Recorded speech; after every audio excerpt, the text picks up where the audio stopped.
तीन टॉप अर्थव्यवस्था हैं, उसमें भारत का नाम। सबसे पहले तो दो उसमें मेरे ऑब्जेक्शंस हैं। सबसे पहले तो थर्ड टर्म किस हिसाब से बोल रहे हैं। अभी अभी लड़ाई जनता के बीच जाएगी, जनता डिसाइड करेगी। या तो ईवीएम की सेटिंग हो चुकी है, इस जिस कॉन्फिडेंस या ओवर कॉन्फिडेंस मैं कहूँगी उन्होंने कहा है।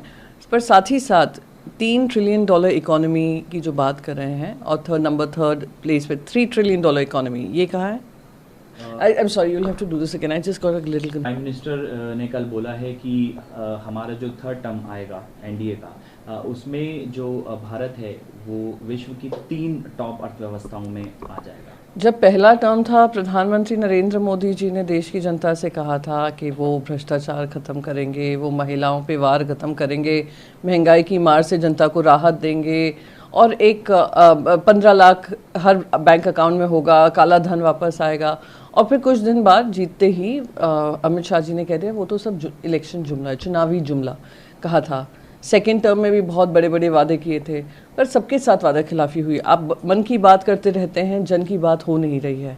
आज भी वही महंगाई की मार है, वही पेट्रोल डीजल के दामों की जो आप बात करते थे वो आज आसमान छू रहे हैं। आप गैस सिलेंडर के प्राइसेस की बात करते थे, मोर्चा होता था, मोर्चाबंदी होती थी, आज वो भी आसमान छू रहे हैं वो दाम। टमाटर, प्याज, दालें, तेल, सब तरीके से एक आम आदमी के ज़िंदगी में इतनी महंगाई की चोट पहुंची है, पर आपके किसी तरीके से आपको फ़र्क नहीं पड़ रहा है। और थर्ड टर्म किस हिसाब से कह रहे हैं, 2024 में जनता निर्णय लेगी। और जनता ने आपके 9 साल देखे हैं किस तरीके से आपने जुमलेबाजी की है, हवाबाजी की है, सिर्फ मन की बात की है, जन की बात नहीं की है। तो ये आने वाला समय बताएगा। पर हाँ, ये बात निश्चित है कि आज जो इंडिया जिस स्थिति पे है उसमें सिर्फ 2014 से परिणाम नहीं आए हैं। 1947 से हमारे सभी के नेतृत्व में, उसमें आप अटल बिहारी वाजपेयी जी ले लीजिए, आप उसमें सारे देश के प्रधानमंत्री ले लीजिए, इंदिरा कुमार गुजराल हों, एच डी देवेगौड़ा हो, नरसिम्हा राव हो, मनमोहन सिंह जी हों, जवाहरलाल नेहरू हों, इंदिरा गांधी हों, राजीव गांधी हों, सबका उस पर योगदान रहा है। तो ये जो आज इंडिया को की जो मैं मानती हूँ सम्मान विदेश में मिल रहा है, वो उसी कड़ी मेहनत का आज वो एक फल है, परिणाम है। तो प्रधानमंत्री जी जो भी जुमलेबाजी कर रहे हैं करते रहे। तो मैम, सवाल ये है कि अमित शाह जी ने जो है खड़गे साहब को एक चिट्ठी लिखी थी, कॉपरेट करने के लिए बोला था पार्लियामेंट में। इस पर जवाब देते हुए खड़गे साहब ने भी एक चिट्ठी लिखी है, बोला है कि शब्द अलग हैं और काम अलग है। नहीं, जिस तरीके से कथनी और करनी में अंतर दिखता है वो पार्लियामेंट जैसे ही शुरू होती है दोनों चेंबर्स में दिखता है कि आज देश के प्रधानमंत्री पार्लियामेंट्री डेमोक्रेसी का सम्मान ना करते हुए, अपने आप को पार्लियामेंट से ऊपर समझते हुए पार्लियामेंट में आ ही नहीं रहे हैं।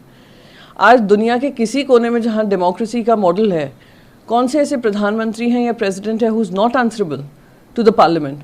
तो जिस तरीके से हम देख रहे हैं कि प्रधानमंत्री की जवाबदेही नहीं हो रही है, ना चर्चा होने दे रहे हैं मणिपुर पे, शॉर्ट ड्यूरेशन डिस्कशन चाहते हैं, विस्तार से चर्चा नहीं चाहते हैं, ये दुर्भाग्यपूर्ण है। इसीलिए हम सभी इंडिया अलायंस के जो पार्टनर्स हैं सभी का ये मानना है कि कथनी और करनी में अंतर है और सही मायने में चर्चा तब हो सकती है, व्यापक चर्चा तब हो सकती है जब खुद प्रधानमंत्री आकर सदन में जवाब दें। ऑपोजिशन आज काले कपड़े भी पहने। जी बिल्कुल, प्रोटेस्ट डे है हमारा। सस्पेंशन करना एक मेंबर ऑफ पार्लियामेंट का, एलओपी का वो डिसरिस्पेक्ट करना, आप किसी तरीके से ऑपोजिशन को जो मांग कर रहा है प्रधानमंत्री के को लेकर, उसका आप किसी तरीके से संज्ञान नहीं लेना। पार्लियामेंट्री लॉक जैम की अगर लॉक जैम होता है तो पार्लियामेंट्री अफेयर्स मिनिस्टर की जिम्मेदारी होती है कि किसी तरीके का रेजोल्यूशन पता करें, पर उसमें भी किसी तरीके की बातचीत नहीं हो रही है। तो इसीलिए हमने सबने आज काला दिन है, प्रोटेस्ट कर रहे हैं against the death of democracy.